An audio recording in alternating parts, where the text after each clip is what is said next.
동구 송림동 현대시장에서 화재가 발생했습니다. 송림동 현대시장에서 불이 난 건 지난 4일 밤 11시 40분쯤. 삶의 터전을 잃은 상인들. 상점 50여 곳이 불에 타면서 앞으로 살 길이 막막하기만 합니다.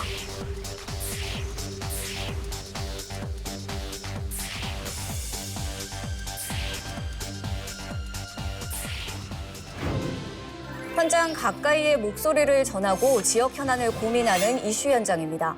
지난 3월 4일이죠. 이 동구의 전통시장인 현대시장에서 화재가 발생했습니다. 이번 화재로 현대시장 점포의 4분의 1가량이 불에 타는 큰 피해가 있었는데요. 오늘은 동구의회 장수진 의원과 함께 현대시장 화재 피해 지원 대책과 재발 방지에 대한 이야기 나눠보도록 하겠습니다. 의원님 안녕하세요. 네, 안녕하세요. 네. 이번 화재의 원인은 방화로 확인이 됐습니다. 이 40여 곳이 넘는 점포가 불에 탔는데 이렇게 피해가 컸던 이유가 무엇일까요? 네, 화재의 원인은 이제 방화로 밝혀졌습니다. 3시간여 만에 진화되긴 했지만 여러 곳에서 한꺼번에 이제 불이 나면서 피해 규모가 컸다고 볼 수 있습니다. 시장 점포 내에도 불에 취약한 비닐, 보호천막 이런 것들이 화재를 키우는데 또 하나의 원인이라고 볼 수도 있겠습니다. 그러나 이제 천만다행인 건 인명 피해가 없었다는 거죠. 네, 40대 방화범이 붙잡혔는데 이 방화범 알고 보니 상습범이었습니다.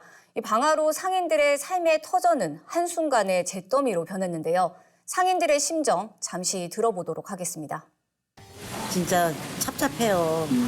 저 이렇게 불난 거 보니까 또 그냥 진짜 눈물부터 나네요. 이제 어떻게 살아야 될지. 가지나 시장도 이렇게 죽었는데 사람들도 이제 이렇게 구경꾼만 많지 사가는 사람은 하나도 없잖아요. 그게 속상해요. 의원님께서 불을 바로 진압해 주셔서 피해가 없어서 저희는 그나마 다행인데 주변에 상인분들이 너무 피해가 크셔가지고 네, 그래서 좀 많이 놀랐습니다. 생각만 해도 아찔합니다.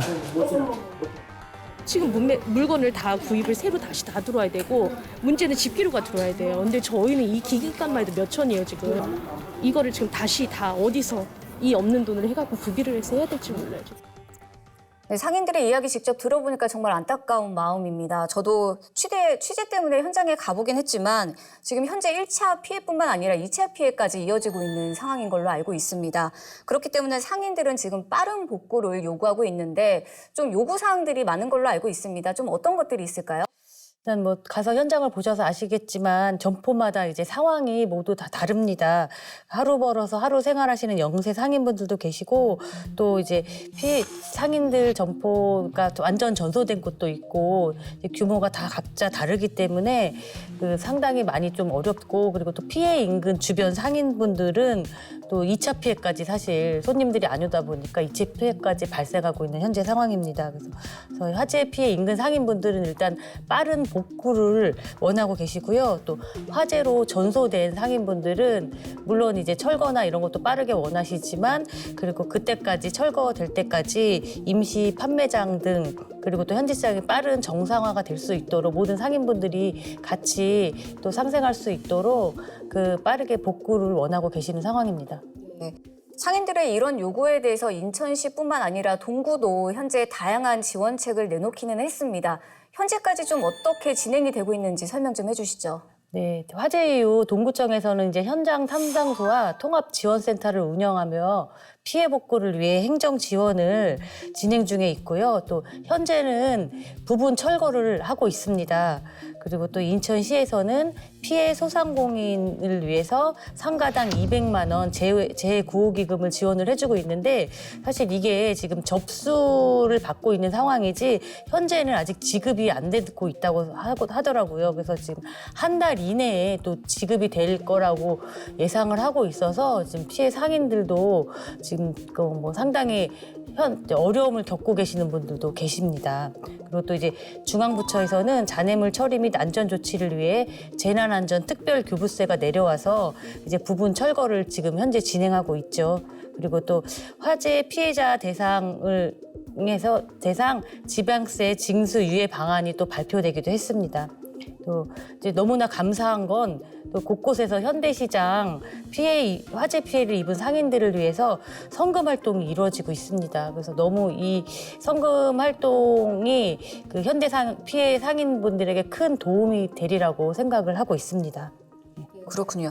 그런데 이번 화재 이후에 이 전통시장의 아케이드 지붕이 대형 화재에 취약하다는 지적이 계속 나오고 있는 상황입니다. 어떤 문제들이 있는 거고 또 개선 방안은 무엇이 있을까요? 지금 전통시장 대다수가 아케이트 소재가 화재에 취약한 폴리카보네이트 소재라고 합니다. 이 불이 붙으면 얇은 막이 흘러내려 그리고 타기 쉬워 화재에 상당히 취약하다고 합니다. 그 현대시장 화재건을 계기로 전통시장 내에 있는 이 화재 안전을 확보하기 위해서 또 허종식 국회의원실에서 이제 이에 관련해서 법안을 준비 중에 있습니다. 전통시장 및 상정과 육성을 위한 특별법을 일부 개정해서 전통시장 현대화 사업 추진 시 관할 소방서의 동의를 얻어서 난연 성능을 갖춘 자재를 사용하게 해서 시설을 개선하는 법을 지금 현재 추진 중에 있는 걸로 알고 있습니다. 네.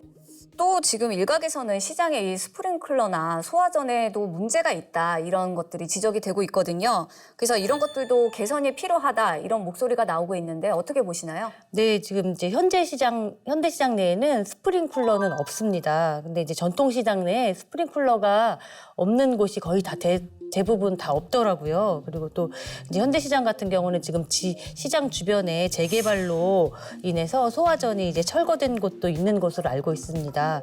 그래서 소화전, 소화기, 소화정비 구조 변경 시 이런 것들이 상인들과 함께 맞춤형 훈련이 필요하고 그리고 소방시설에 대한 지금 정확한 또 조사도 이루어져야 된다고 생각을 하고 있습니다.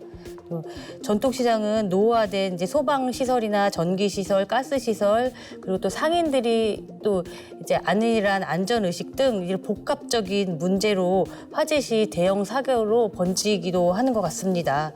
또 이제 그 예전부터 계속 요구하던 상황이긴 한데요. 그 화재에 취약한 저녁 야간 시간에 그리고 또 휴무일이 있는 시간에 이제 상주 경비 인력을 또 추가해달라고 계속 이제 요구가 있었는데 경비 인력도 추가되어야 한다고 생각을 하고요.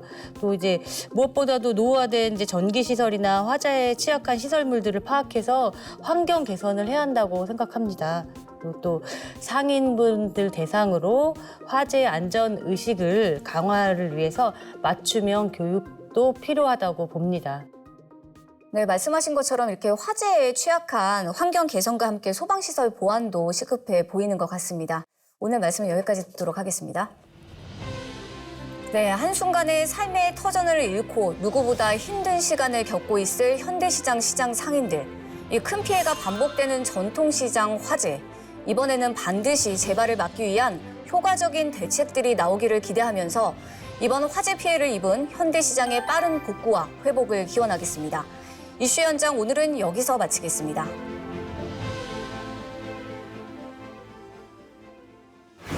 최근 전세 사기 피해를 본 30대 남성이 극단적인 선택을 했죠. 전세 사기 피해대책위원회는 추모제를 열었습니다. 집이 경매에 넘어갔지만 주택도시보증공사에서 피해 사실 확인서를 받지 못해 지원 대상에서도 제외됐습니다. 우리 지역 현안을 법리적 시선에서 심도 있게 풀어보는 시사인법 첫 번째 시간입니다.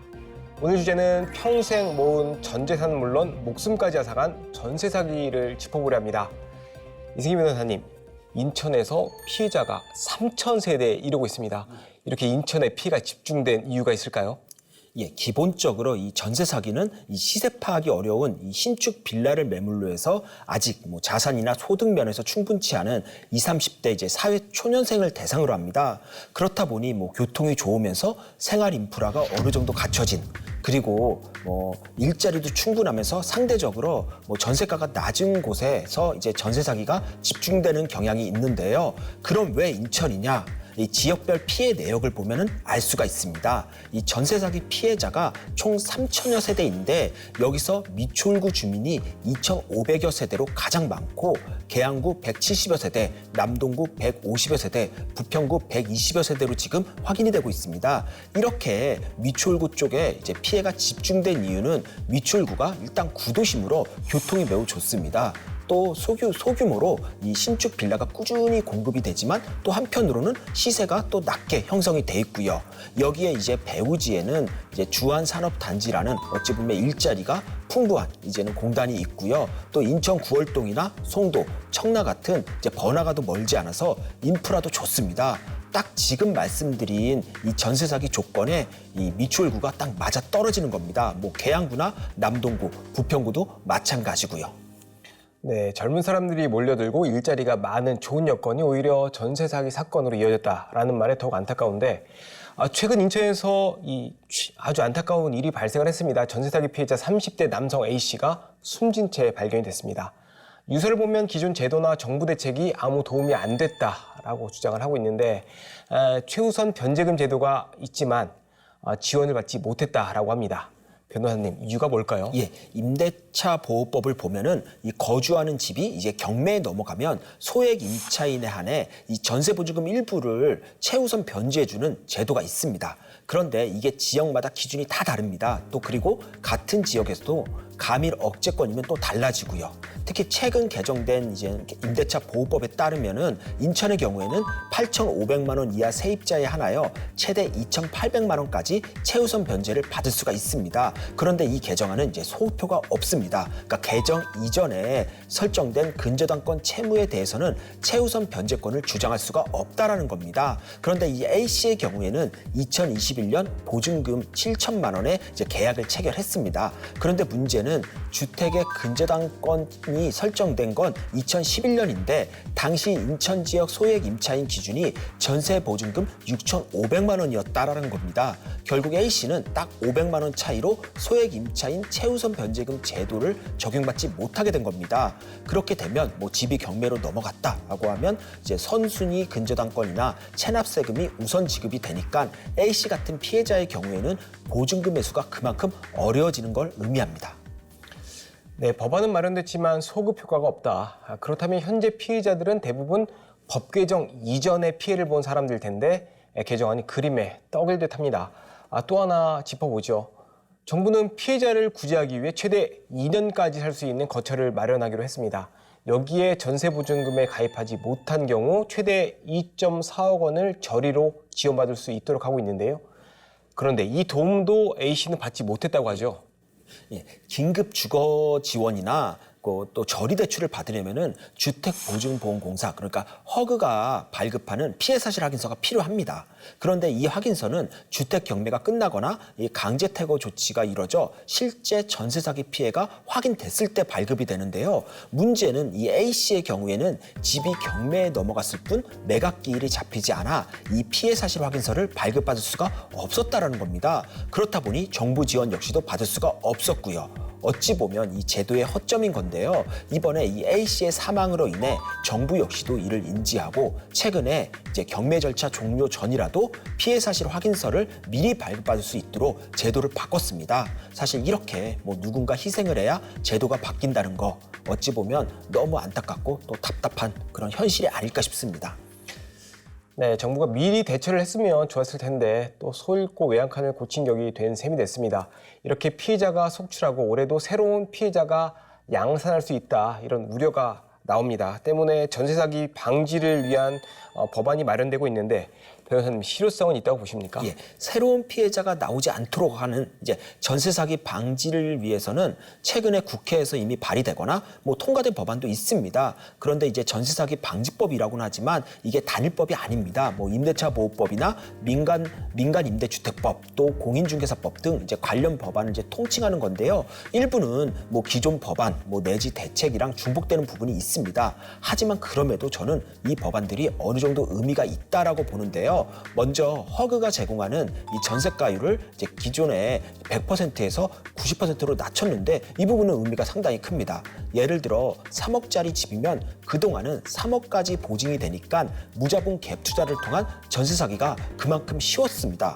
그런데 이걸 90% 그러니까 2억 7천만 원까지만 해주게 되니까 최소 3천만 원은 이 전세 사기 집단에서 자기 자본을 마련을 해야 됩니다. 그러니까 그만큼 전세 사기에 전세 사기가 어려워졌다는 점에서 전세 사기 예방의 기본 틀은 마련됐다라고 평가하고 싶고요. 그런데 다만 하나 아쉬운 부분이 있다면 지금 전세 사기 방지 법안이 보통은 이제 빌라왕과 같은 대규모 주택 보유자를 대상으로 해서 나오고 있습니다. 그런데 현실에서는 이 수백 명의 바지 사장을 동원해 1인당 한 채에서 두 채의 주택으로 전세 사기를 저지르는 이 변종 이제 수법이 계속 나오고 있거든요. 한마디로 범죄도 계속 진화한다는 겁니다. 그렇기 때문에 이런 부분까지도 좀 미리 대비를 해서 법안을 좀 만들어놔야 되지 않나 싶고요. 이제 뭐 소 잃고 외양간 고치기가 아닌 더 이상 소를 잃지 않기 위해 외양간을 미리부터 좀 튼튼하게 지을 필요가 있지 않나 이렇게 생각을 합니다. 네, 앞서 짚어본 것처럼 정부는 전세 사기 피해자를 위한 대책을 내놓고 있습니다. 하지만 피해자들은 정부 지원책이 문제 해결이 아닌 유예라고 지적을 합니다. 특히 대규모 주택이 아닌 소규모 주택으로 전세 사기를 저지르는 변종 수법까지 나오고 있는 만큼 정부의 세심한 대책 마련이 필요해 보입니다. 변호사님, 오늘 말씀 감사합니다. 여기까지 듣겠습니다. 예, 감사합니다. 특화단지 유치에 나선 인천시는 지역 정치권과 기업 대표들이 모인 가운데 유치 결의대회를 열었습니다. 정부는 올 상반기 중에 반도체 특화단지를 선정할 계획인데 인천 유치를 위해 힘을 모으기로 한 겁니다. 또 송도 국제도시와 남동 산단을 잇는 반도체 벨트를 구축한다는 계획입니다. 정부가 선정하는 반도체 특화단지로 지정되면 기반시설 구축과 인력 양성, 세제 혜택 등의 다양한 정부 지원을 받을 수 있습니다. 인천 지역 경제 이슈와 동향을 살펴보는 경제 플러스입니다. 오늘은 반도체 특화단지 유치의 필요성과 가능성을 점검해 보겠습니다. 정부가 국가 첨단 전략 산업 특화단지를 공모하고 있는데요. 경쟁이 아주 치열합니다. 김친구 부장님, 먼저 인천시가 공모에 참여한 반도체 특화단지 개념부터 살펴볼까요? 네, 첨단 전략 산업 특화단지는 반도체, 2차 전지, 디스플레이 분야에서 초격차 기술 확보를 위해 추진하는 정부 산업입니다. 정부는 특화단지에 선정되는 지자체와 해당 기업에게는 부지와 인프라, 투자, R&D, 사업화와 관련된 전방위적 지원을 약속했습니다. 우선 산단 조성을 위한 투자와 인프라 확보를 지원하고 수도, 전력 관련 인허가도 신속하게 내준다는 방침입니다. 신성장 원천기술 보유기업의 시설 투자에 대해서는 대기업과 중견기업은 최대 8%, 중소기업은 최대 16%의 세액공제 혜택을 주고요. 산단 내 용적률도 기존 350%에서 최대 490%로 완화했습니다. R&D 예산 지원과 예비 타당성 조사에서도 우선권을 주게 됩니다. 네, 정부가 전방위 지원을 약속하면서 10여 곳의 지자체가 반도체 특화단지를 유치하겠다 이렇게 뛰어들었습니다. 경기도와 구미 등 각 지자체들은 저마다 적임자임을 자처하고 있는데요. 자, 인천이 이들과 비교해 어떤 강점들이 있을까요? 네, 정부가 인허가 간소화, R&D 예산 우선 배정, 인프라 구축 지원을 약속한 특화단지에 선정이 되면 고용 창출을 포함한 수조 원대의 경제 효과를 거둘 것으로 기대되고 있습니다. 이렇기 때문에 특화단지를 유치하기 위한 전국 지자체들 간의 경쟁이 아주 치열하게 펼쳐지고 있습니다. 혜택이 집중된 만큼 각 지자체들은 자신들만의 강점 세일즈에 열을 올리고 있는데요. 반도체 특화단지의 경우에는 경기도 주요 도시들 같은 경우는 삼성전자, SK 하이닉스와 연계를 강점으로 내세우고 있습니다. 대전시는 대덕 연구단지를 거점으로 풍부한 반도체 인력을 강점으로 내세우고 있고요. 이와 관련돼서 인천시는 산업단지, 항공물류, 인천경제자유구역, 글로벌 기업 등이 인천이 보유한 최적의 입지, 그리고 영종, 송도, 남동산단으로 연결되는 반도체 후공정 소부장 산업의 혁신 생태 조성의 최적의 도시임을 강조하고 있습니다. 특화단지 유치에서 인천이 조금 유리해 보입니다. 네, 인천은 대한민국을 대표하는 공항과 항만을 갖춘 지리적 이점, 그리고 반도체 후공장 분야 유수기업이 인천에 있다라는 장점을 내세워서 유치에 뛰어든 건데요. 반도체 특화단지가 인천에 유치될 경우 인천 산업에 미칠 효과 어떻게 보고 계십니까? 일단 인천은 그 반도체 산업이 밀집되어 있고요. 수출 점유율이 상당히 높습니다. 인천의 강점이기도 하고요.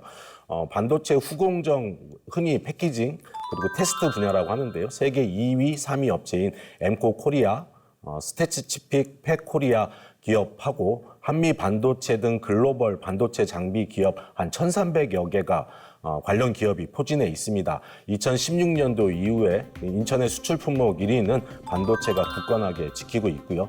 작년의 경우에는 인천의 반도체 수출 규모가 168억 달러, 한 20조 원 정도에 달하고 있고요. 반도체는 인천 수출의 31%를 차지하는 수출 효자 품목입니다. 우선은 영종 경제자유구역에는 신규 국가산업단지를 조성할 계획입니다. 바로 착공이 가능한 영종 지역의 한 110만 평 부지에 이미 입주 의향을 밝힌 차세대 반도체 패키징 관련 기업이 100여 개 정도가 됩니다. 글로벌 진출 거점의 첨단 산업단지로 조성할 계획을 갖고 있고요.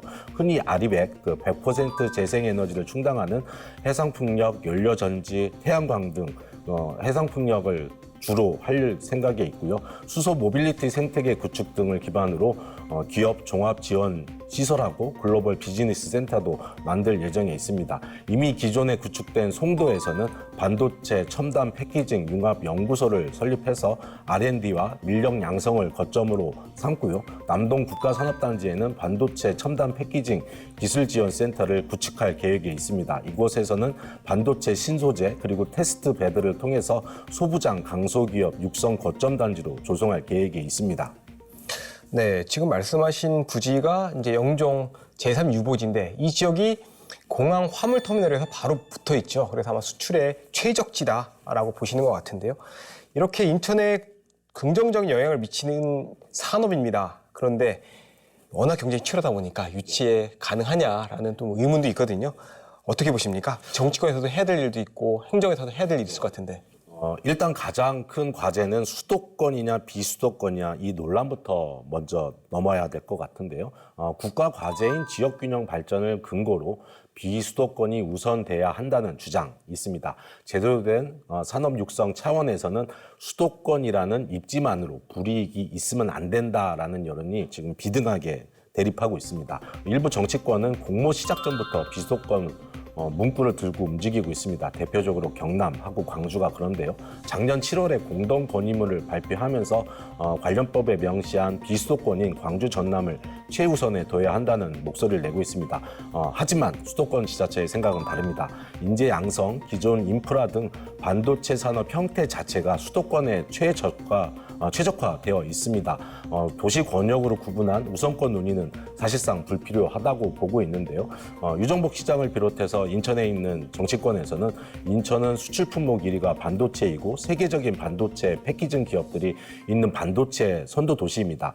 우수한 반도체 기업과 인력을 기반으로 국제공항과 항만 등 최적의 여건을 갖춘 강점을 살려서 특화단지 유치에 총력을 다하고 있습니다. 네, 인천 미래 먹거리가 달린 중요한 산업인 만큼 인천에 유치될 수 있기를 기대해 봅니다. 오늘 말씀 여기까지 듣겠습니다. 감사합니다. 네, 감사합니다.